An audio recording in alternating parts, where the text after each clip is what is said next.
औज़ुबिल्लाहिमिनश्शैतानिर्रजीम बिस्मिल्लाहिर्रहमानिर्रहीम। अस्सलाम वालेकुम प्यारे बच्चों, कैसे हैं? अल्हम्दुलिल्लाह मैं खैरियत से हूँ। आई होप आप भी खैरियत से होंगे। हम कर रहे हैं MTI 301 जिसका लेक्चर स्टार्ट करेंगे हम 23 फाइनल टर्म की तरफ बढ़ रहे हैं। इसमें हम पढ़ेंगे पोलर कोऑर्डिनेट्स, इसमें हम आर के बारे में पढ़ेंगे, थीटा के बारे में पढ़ेंगे और रेक्टेंगुलर कोऑर्डिनेट्स कैसे कन्वर्ट करते हैं पोलर में और पोलर कैसे कन्वर्ट करते हैं रेक्टेंगुलर में। चलें लेक्चर स्टार्ट करने से पहले अगर आप हमारे चैनल पर नए हैं तो सबसे पहले हमारे चैनल को सब्सक्राइब कर लें और बेल आइकन के बटन को लाजमी प्रेस करिएगा क्योंकि नोटिफिकेशन आपको टाइम से मिलता रहे। चलिए लेक्चर स्टार्ट करते हैं। सबसे पहले बात करते हैं पोलर कोऑर्डिनेट सिस्टम। सबसे पहले आप ओरिजिन लें।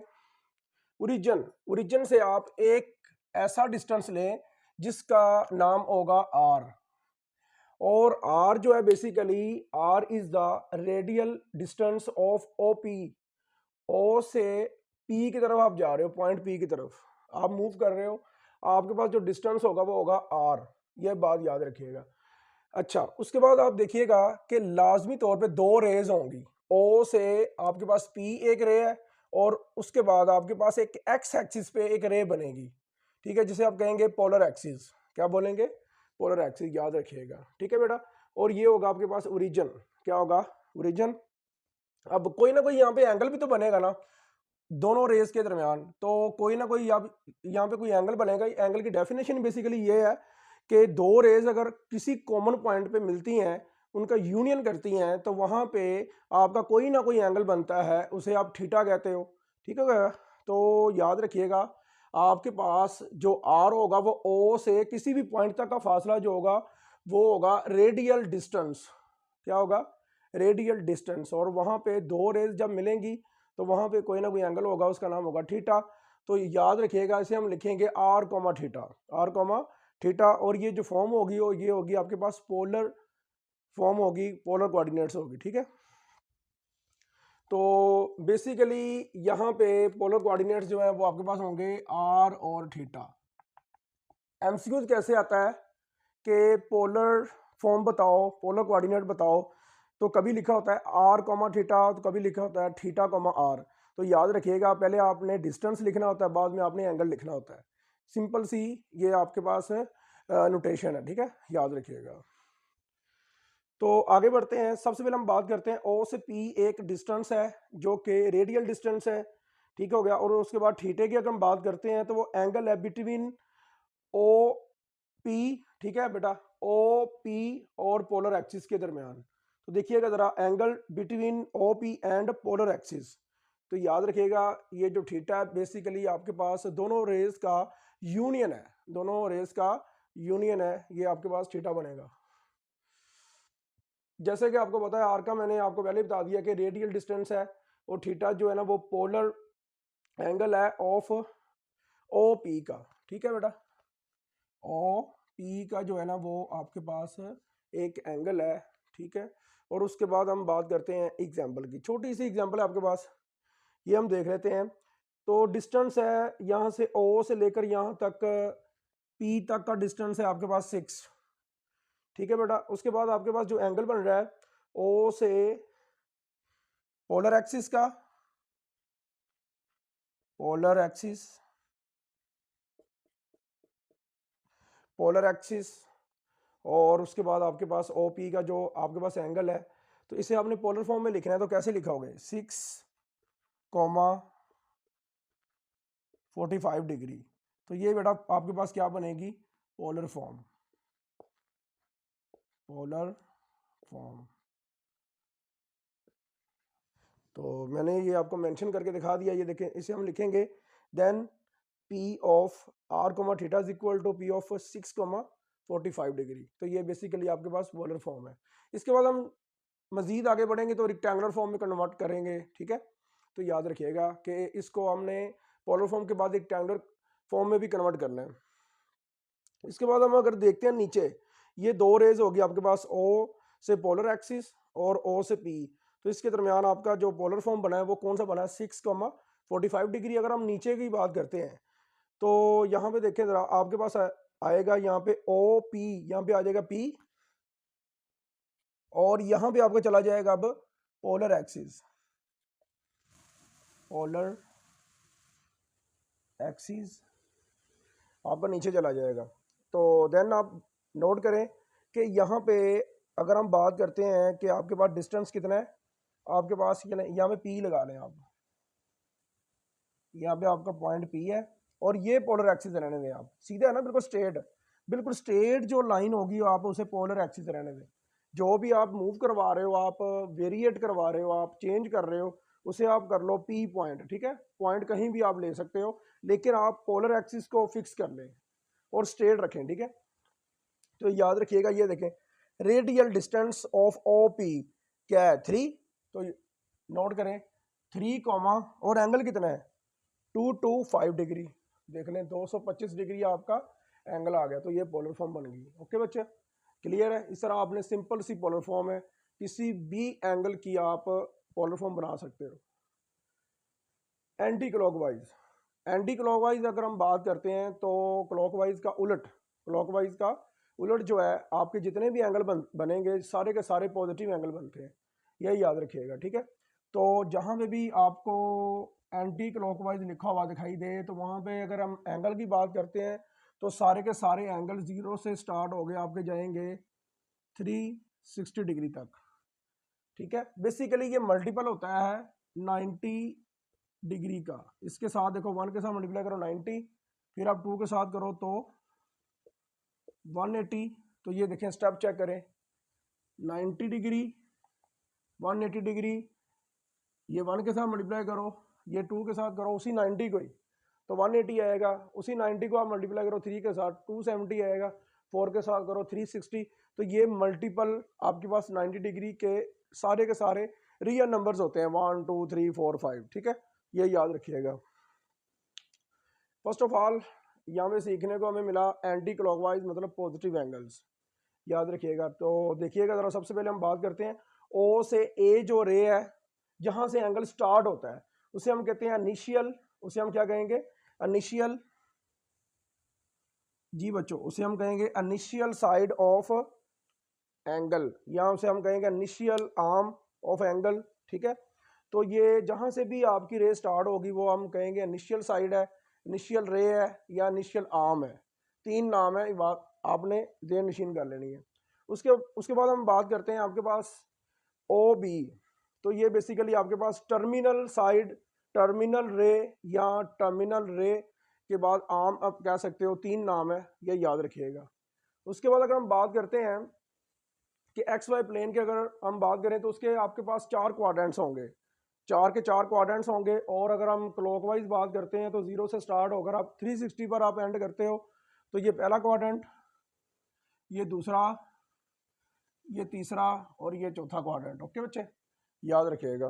तो आपके पास एंटी क्लॉकवाइज अगर हम एंगल्स की बात करेंगे 0 से स्टार्ट हो गए, पॉजिटिव आपने लेके जाने। अगर हम नेगेटिव की बात करते हैं 0 से ही, देखो ज़रा ध्यान से, अगर हम नेगेटिव एंगल की बात करते हैं तो आपके पास क्लॉकवाइज आएगा, क्या आएगा सिर्फ क्लॉकवाइज। क्लॉकवाइज एंगल मतलब नेगेटिव एंगल, कौन से एंगल नेगेटिव, उसमें क्या आपके पास क्या आएगा 0 भी आएगा, ठीक है।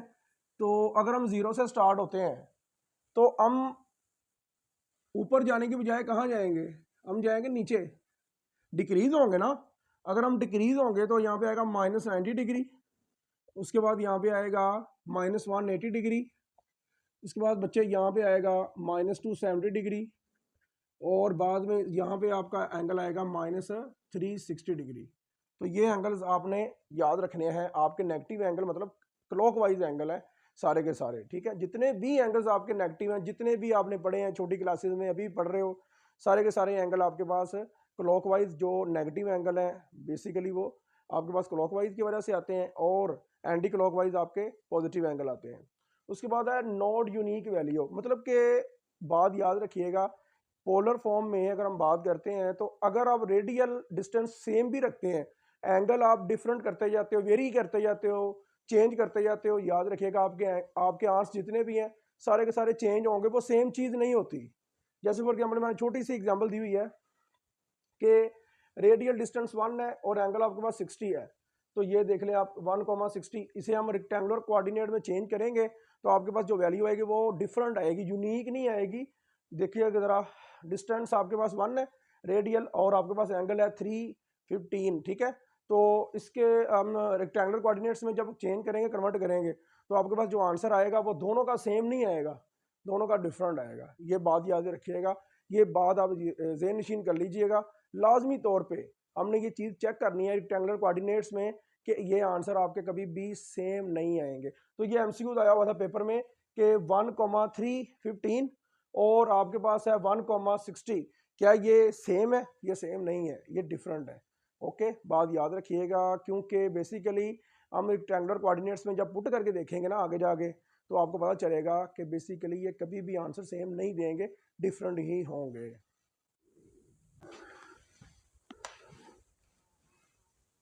जी प्यारे बच्चों, आगे हम पढ़ेंगे conversion formula for polar to Cartesian coordinates. और उसके बाद अगर हम बात करते हैं तो पेपर में ये वर्डिंग चेंज कर सकता है, कार्टेशियन की जगह पे रेक्टेंगुलर कोऑर्डिनेट्स भी लिख सकता है, ये याद रखिएगा। ठीक है, जो भी आपने प्रीवियस क्लासेस में पढ़ा है सारा का सारा रेक्टेंगुलर कोऑर्डिनेट्स कार्टेशियन कोऑर्डिनेट्स है। ठीक है, याद रखिएगा। अगर हम बात करते हैं क्लास 9th की, तो 8.1 में साइंस की मैं बात कर रहा हूँ, उसमें आपने पढ़ा था x, y मतलब के 2,3 -1,2 1,3 5, जितना भी आपने नंबर पढ़े थे, जितने भी ऑर्डर पेयर में, वो सारे के सारे रेक्टेंगुलर कोऑर्डिनेट से कार्टेशियन कोऑर्डिनेट से याद रखिएगा। ठीक है, सिंपल सी बात है। उसके बाद अगर हम बात करते हैं 10th क्लास की, चैप्टर 5 में, उसमें आपकी जो एक्सरसाइज थी 5.4 और 5, ये दोनों आपके पास कार्टेशियन प्रोडक्ट थी, इसमें ऑर्डर पेयर बनते थे, इसमें आपने डोमेन और रेंज निकाली थी। चलिए लेक्चर स्टार्ट करते हैं। सबसे पहले हम बात करते हैं एक्स वाई प्लेन की। तो ये एक्स एक्सिस है, उसके बाद वाई बनता है। ठीक है, उसके सामने जो है वो आपके पास नेगेटिव एक्सिस होता है और नेगेटिव वाई एक्सिस। ठीक है, और दरमियान में क्या होता है, आपके पास ओरिजिन होता है, जिसके ऑर्डर जो होते हैं, ऑर्डर पेयर आपके पास जो कोऑर्डिनेट्स होते हैं, मदाद होते हैं, वो होते हैं 0,0, याद रखिएगा। ठीक है, तो चलें स्टार्ट करते हैं। सबसे पहले हम बात करते हैं रेक्टेंगुलर कोऑर्डिनेट्स या कार्टेशियन कोऑर्डिनेट्स। बेटा वो होते हैं पी पॉइंट एक्स, वाई। ठीक है, और जो पोलर होते हैं वो होते हैं आर, थीटा। ये पोलर कोऑर्डिनेट्स हैं और ये रेक्टेंगुलर या कार्टेशियन कोऑर्डिनेट्स हैं। इसे कन्वर्ट कैसे करना है, दो एग्जांपल्स हम करेंगे। सबसे पहले हम इस जो फॉर्मूला इस्तेमाल करेंगे ना, वो प्रूव कर लेते हैं। तो सबसे पहले हमने क्या किया है, एक्स वाई एक्सिस। ठीक है, तो मैंने क्या किया जी, एक्स वाई प्लेन ली, एक्स वाई प्लेन, ये मैंने प्लेन बनाई एक्स वाई प्लेन। वहां पे मैंने एक सर्कल लगा दिया, और ये ऐसा सर्कल लगाया जिसका रेडियस आर है, जिसका रेडियस आर है। ठीक है, उसके अंदर मैंने एक ट्राइंगल बनाई है। जब मैंने ट्राइंगल ड्रा की ना, तो यहां से लेकर यहां तक का फासला आपको पता है, डिस्टेंस आपके पास रेडियस होता है। यहाँ पे कोई ना कोई एंगल भी बनेगा थीटा, और यहां से एक परपेंडिकुलर ड्रा किया है। तो ये याद करना है, आपने सिर्फ फॉर्मूले याद करने, मैं वैसे ही प्रूव आपको करवा रहा हूँ। ठीक है, तो ये यहां से लेकर यहां तक का डिस्टेंस आपके पास क्या होगा, हॉरिजॉन्टल डिस्टेंस होगा एक्स का, एक्स एक्सिस। ठीक है, और ये वाला किसके पैरेलल जा रहा है, वाई एक्सिस के। तो अंडरस्टूड ये क्या होगा, वाई होगा। चलें जी आगे बढ़ते हैं। अगर आपने उर्दू मीडियम मैट्रिक किया हुआ है, तो सबसे पहले हम बात करते हैं, चैप्टर 7 है आपके पास क्लास 10th में।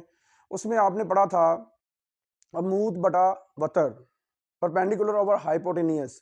तो ये था साइन थीटा, ये क्या था, साइन थीटा। बेटा याद रखिएगा, ये होता है परपेंडिकुलर, जिसे आप उर्दू में पढ़ते हो अमूद, क्या पढ़ते हो, अमूद। और ये जो होती है ना, ये वाली 90 डिग्री के सामने ये वाला रेडियस जो आपको दिखाई दे रहा है, बेटा ये होता है आपके पास वतर, मतलब के हाइपोटेनियस, HYP लिख लें, हाइपोटेनियस। और ये वाली जो होती है ना, ये वाली हॉरिजॉन्टल, ये आपके पास होता है बेस, इसे हम कहते हैं कायदा। ठीक है बेटा, सिंपल सी चीजें हैं। तो sine theta, sine theta check करते हैं किसके इक्वल होता है। साइन थीटा बेसिकली आपके पास ट्राइंगल को ही मर्ज किया गया है, ट्राइंगल को ही इकट्ठा करके लिखा गया है साइन थीटा। एक रेशो बनाई गई है जिसे ट्रिग्नोमेट्री रेशो कहते हैं। ठीक है, क्या कहते हैं, trigonometry ratio. Sine theta is equal to perpendicular over hypotenuse, मतलब के अमूद ओवर वितर। ठीक है, याद रखिएगा। परपेंडिकुलर क्या है आपके पास, वाई, और हाइपोटेनियस क्या बेटा, आर। तो y ओवर आर आएगा। तो आप r को उधर जाके मल्टीप्लाई करवा दो, तो y की वैल्यू निकलेगी y equal to r sine theta. तो इसे आपने 1 का नाम दे देना है। इसी तरह ही आपने cos थीटा की रेशो यूज कर लेनी है। cos थीटा जो होगा वो होगा base over hypotenuse, base over hypotenuse. Base क्या बेटा, x, हाइपोटेनियस आपके पास है r, r जाके उधर क्या हो जाएगा, मल्टीप्लाई। तो x equal to r cos theta, इसका नाम आपने 2 देना है। इक्वेशन 1 का स्केयर लेना है, प्लस कर देना है इक्वेशन 2 का स्केयर लेके, दोनों को आपस में प्लस कर देना है, स्केयरिंग करके, स्केयर करके आपने प्लस करना है, ठीक है, याद रखिएगा। तो देन याद आपको होना चाहिए कि बेसिकली यहां पे इक्वेशन 1 की जो लेफ्ट साइड है वो कौन सी है, राइट साइड इक्वेशन की 2 की कौन सी है, सारी लिखनी है आपने, ठीक है। तो बेटा यहां पे आएगी इक्वेशन 2, लो जी, तो y का स्केयर प्लस x का square is equal to, x की वैल्यू क्या है, r cos थीटा, r का स्केयर cos थीटा का स्केयर प्लस ये वाला, और ये y का स्केयर उसकी वैल्यू आ जाएगी y r स्केयर, और ये sin थीटा का स्क्वायर, ठीक है। लो जी, यहां से कॉमन क्या आ रहा है, आर स्क्वायर कॉमन आ गया, क्या आ गया, आर स्क्वायर कॉमन आ गया, और यहां पे रह गया cos square theta plus sin square theta. बेटा ये आइडेंटिटी है तो ये हमेशा 1 के इक्वल होती है, याद रखिएगा, इसका भी प्रूफ करवाऊंगा आपको। तो ये 1 के इक्वल हो गई, तो आर स्क्वायर इक्वल टू आ गया x square plus y square, square root लेके आर की वैल्यू निकाल लेनी आपने, r equal to square root x square plus y square, square root और स्क्वायर कट जाएगा। देन आप क्या करेंगे, इक्वेशन 1 डिवाइडेड बाय इक्वेशन 2, ठीक है, दोनों को आप डिवाइड कर देंगे, दोनों को जब आप डिवाइड करेंगे तो ये देखो, इक्वेशन 1 की अगर हम बात करें वो y है, इक्वेशन 2 की बात करें तो वो x है, तो यहां पे आएगा x, ठीक है, तो नीचे आ गया x,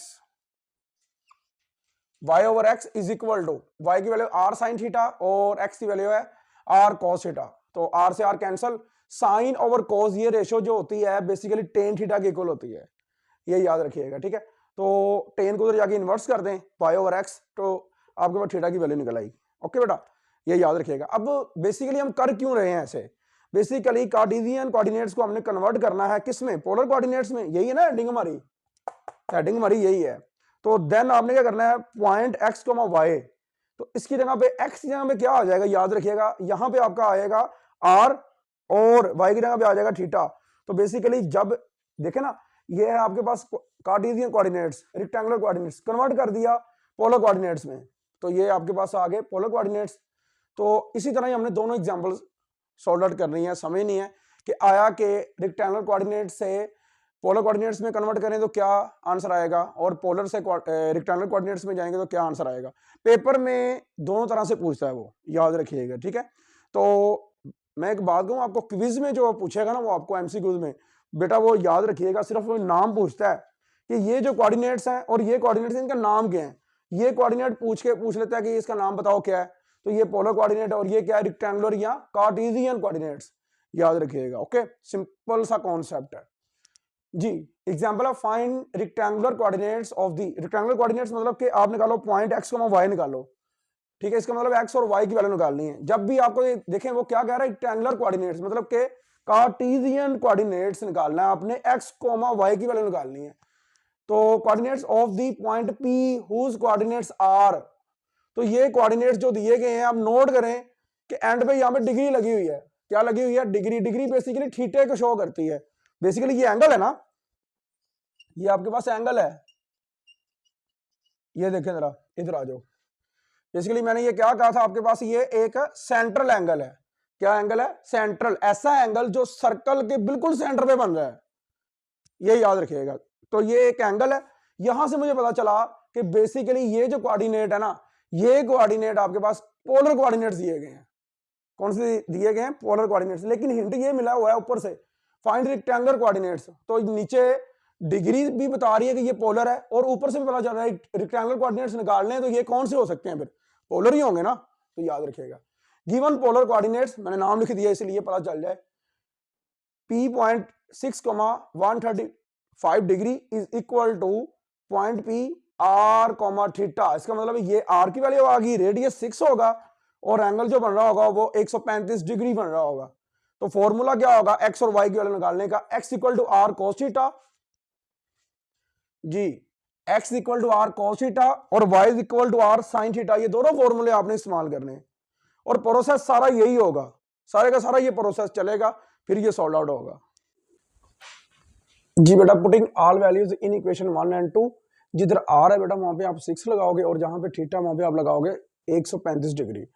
तो जब आप कैलकुलेटर पे आप वैल्यू प्रेस करोगे ना, तो आपके पास आएगा स्क्वायर रूट 2 ओवर 2 और साथ माइनस भी आएगा, cos 135 डिग्री ये वैल्यू आएगी, ठीक है। स्क्वायर रूट नीचे शिफ्ट हो जाता है, याद रखिएगा, -1 ओवर स्क्वायर रूट 2 हो जाएगी वैल्यू ये वाली, ठीक है। तो डायरेक्ट ऐसे भी आ सकता है, ऐसे भी आ सकता है। तो याद रखिएगा कि सिंपल आपने सॉर्ट आउट करना है, आपको आना चाहिए बस। तो 3 2 आर 6, ये -y निकाल दें, 3 2 आर 6। अब क्या करें, इसका स्क्वायर रूट भी ले लें, इसका स्क्वायर भी ले लें। तो जब आप इसका स्क्वायर रूट और स्क्वायर रूट लेंगे ना, तो नीचे वाली टर्म कट जाएगी, तो ऊपर आ जाएगा स्क्वायर रूट, तो ये आएगा -3 स्क्वायर रूट 2। ओके, इस तरह आप अगर करेंगे साइन 135 को ना, इसी तरह ही सेम, तो आपके पास ये आएगी वैल्यू, स्क्वायर रूट 2 ऊपर आएगा और नीचे आएगा 2, ठीक है। तो स्क्वायर रूट 2 जो है ना वो नीचे शिफ्ट हो जाएगा, आपके पास आएगा 1/√2। इसे भी आपने वैसे तोड़ के लिखना है, 3 2 आर 6। तो इसका स्क्वायर रूट भी ले लेना है और स्क्वायर भी ले लेना कटिंग करने के लिए, तो आपके पास आएगा 3 स्क्वायर रूट 2। तो देन आप लिखोगे पॉइंट, आपके पास रेक्टेंगुलर कोऑर्डिनेट से आ जाएंगे एक्स और वाई की value -3 square root 2, 3 square root 2, याद रखिएगा, सिंपल सा कॉन्सेप्ट है, ठीक है। उसके बाद आगे वाली एग्जांपल है, इस एग्जांपल को बड़े अच्छे से समझना है, क्योंकि मैं बड़ा ब्रीफ जाके ना इसमें कंसेप्चुअल आपको समझाऊंगा फिर, क्योंकि आगे वाले जो लेक्चर्स हैं वो सारे इसी पे बेस करते हैं कि आपके कॉन्सेप्ट क्लियर होने चाहिए, इसमें आपको सारी एक्स वाई प्लेन के बारे में पता होना चाहिए, कम्प्लेक्स नंबर में, रियल नंबर में, सब पता होना चाहिए। तो इसलिए मैं डिटेल से आपको सारा करवाऊंगा इसी लेक्चर के अंदर ही।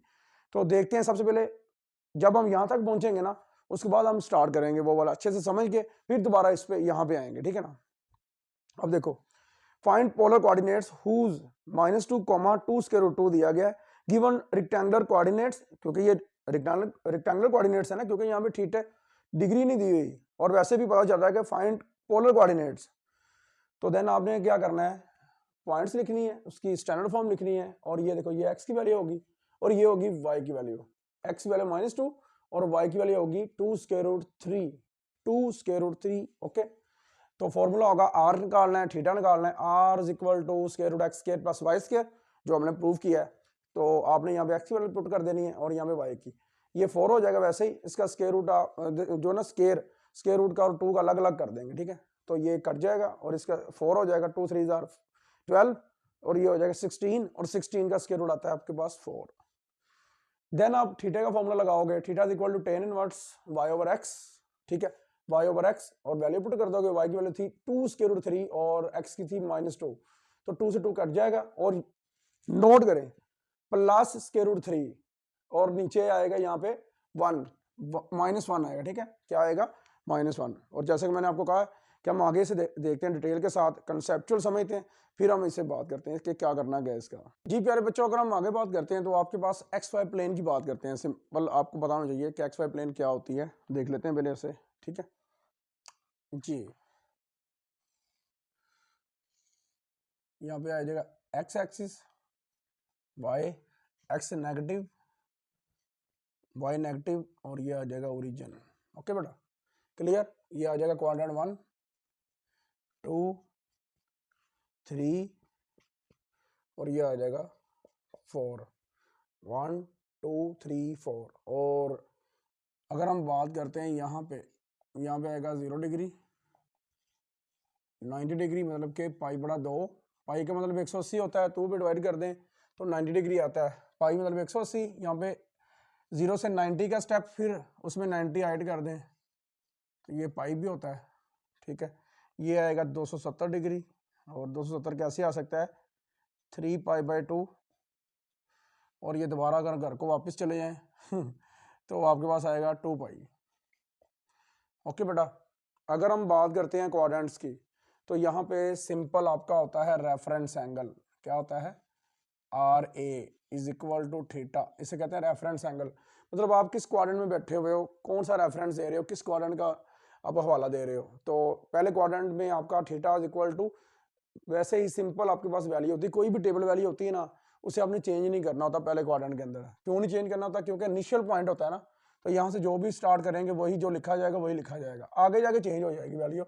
देखो जरा, मैं क्या करता हूँ, ये पाई है, मैं इससे पीछे यहाँ पे रहना चाहता हूँ यहाँ पे, तो मैं क्या करूंगा, मैं करूंगा पाई माइनस आर ए, मतलब थीटा रेफरेंस एंगल, ठीक है, ये याद रखिएगा। तो ये ऐसा नंबर है जो कि 90 से छोटा है, 90 से छोटा है, तो इसका मतलब मैं पाई में से कुछ भी 90 से छोटा माइनस करूंगा, वो क्वाड्रेंट 2 में रहेगा। मिसाल के तौर पे मैं ये 180 है, मैं इसमें से 30 माइनस करता हूँ, 30 माइनस करता हूँ, 150 आएगा, तो 150 इधर ही है, 150, ठीक है ना। तो ये हो गया। उसके बाद मैं तीसरे क्वाड्रेंट में आना चाहता हूँ, पाई प्लस थीटा, ठीक है। और उसके बाद चौथे क्वाड्रेंट में आना चाहता हूँ, तो मैं क्या करूँगा, 2 पाई माइनस थीटा, ठीक है। थीटे का मतलब आर ए है, R A reference angle, okay. तो ये याद रखिएगा। कुछ बच्चे ये भी सोच रहे होंगे यार इसमें 3 पाई बटा 2 है तो प्लस थीटा लिखते तो यहाँ पे आ जाते। आपने बटे में तो आंसर देना ही नहीं ना, फ्रैक्शन में नहीं आना चाहिए, क्योंकि वो बेसिकली रेफरेंस एंगल जो इंटीजर है, क्या है, एक इंटीजर है, एक प्योर नंबर है जो कि बटे में नहीं आ सकता, पॉइंट में नहीं आ सकता, याद रखिएगा, ठीक है। अब ये सारा हो गया क्लियर। उसके बाद क्या करना है, यहाँ पे है एक्स भी पॉजिटिव और वाई भी पॉजिटिव।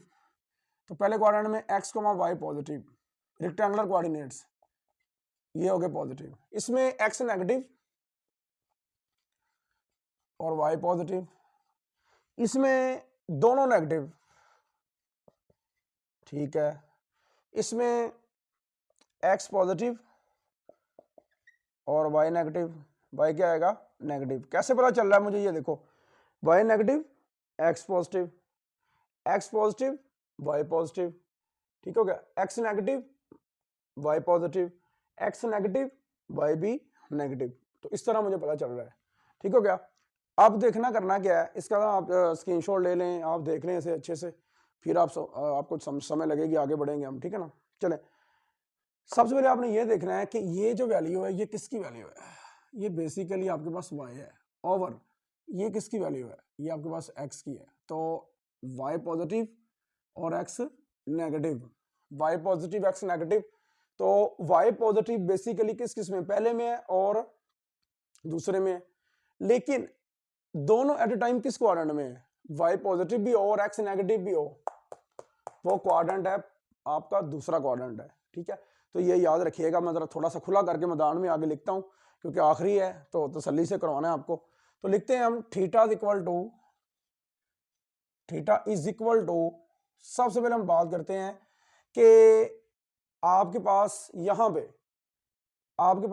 पे क्वाड्रेंट कौन सा बन रहा है, ये बन रहा है एक्स नेगेटिव वाई पॉजिटिव, ठीक है। तो इसके लिए आपके पास क्या लिखना पड़ेगा, सबसे पहले आपको ये पता होना चाहिए कि आया के टेन इनवर्स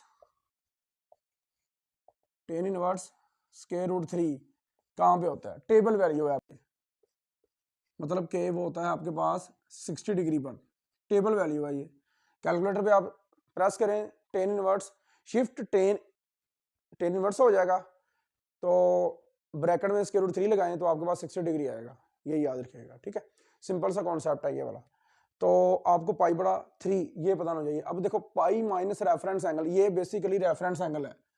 तो आपके जो आंसर आएंगे, दो आंसर हैं आपके बुक पे, हैंडआउट्स पे, तो वो कैसे बने हुए हैं वो जरा देख लेते हैं, वो कैसे उसने बनाए हुए हैं, ठीक हो गया। अब देखते हैं सबसे पहले रेफरेंस एंगल। यहाँ पे ये देखना है कि आपके पास आपका आंसर नेगेटिव या पॉजिटिव है, ये भी देखना है ना।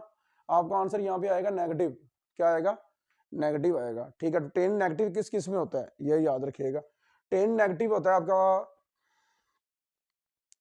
मैंने आपको स्टार्ट में बताया था, टेन नेगेटिव होगा दूसरे में और होगा फोर्थ में। तो दूसरे में और फोर्थ में क्या क्या चीजें लिखी हुई हैं वो जरा देख लेनी है आपने ध्यान से। सबसे पहले आपने ये देखना है कि अगर ये पहला आपने आंसर जो निकालना है वो क्या निकालना है, theta is equal to pi minus reference angle आपका निकला है पाई बटा 3, तो इसे आपने एलसीएम लेना, क्या आएगा, theta is equal to 3 pi minus pi over 3, LCM लिया मैंने, ठीक है।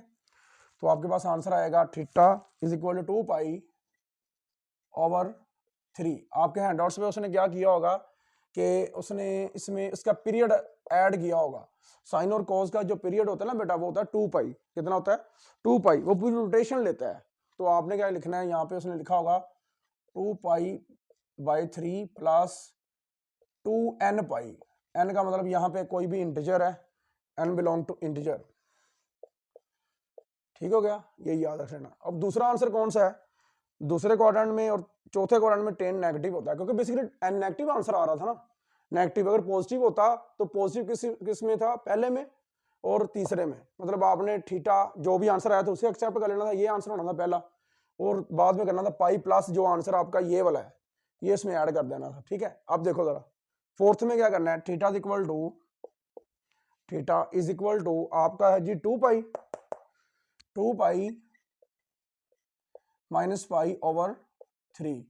तो बेटा ये आप एल्सियम लो, 2 3 6 माइनस पाई ओवर 3, तो ये आया 5 पाई ओवर 3। तो उसने आंसर इसका लिखा होगा theta is equal to 5 pi over 3 plus 2 n पाई।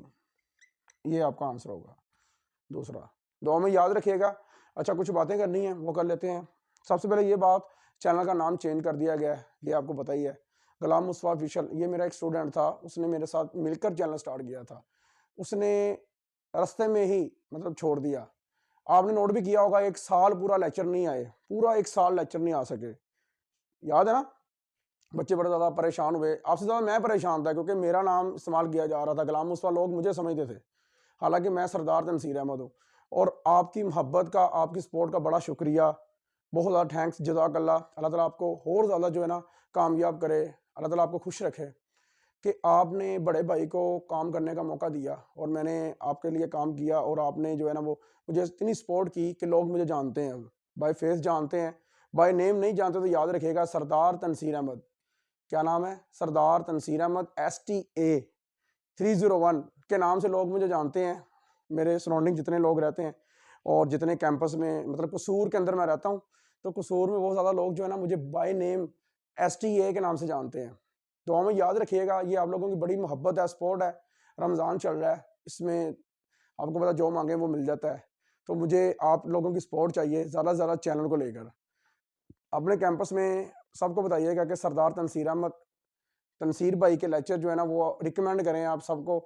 इंशाल्लाह रीन्यू करेंगे हम STA 301 को, क्योंकि 5 साल पहले मैंने वो रिकॉर्ड किए थे, 5 साल का और आज का नॉलेज दोनों बराबर नहीं हो सकते, तो इसलिए जो है ना वो इंशाल्लाह रीन्यू लेक्चर किए जाएंगे STA 301 के।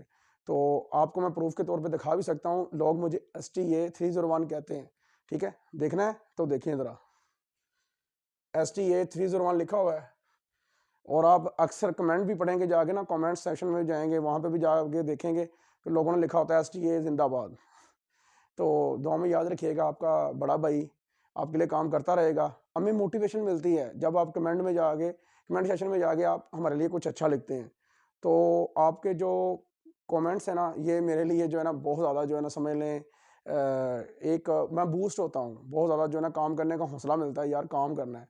तो दुआ में याद रखिएगा, सिंपल सी बात है, मेहनत करें, दुआ में याद रखें, अपने माँ बाप का कहना मानें, अपने सराउंडिंग में अपने ख़ास लोगों का ख्याल रखें जो आपके लिए बहुत ज़्यादा सोचते हैं, उनका जो है ना वो बहुत ज़्यादा ख्याल रखें। दुआ में याद रखिएगा।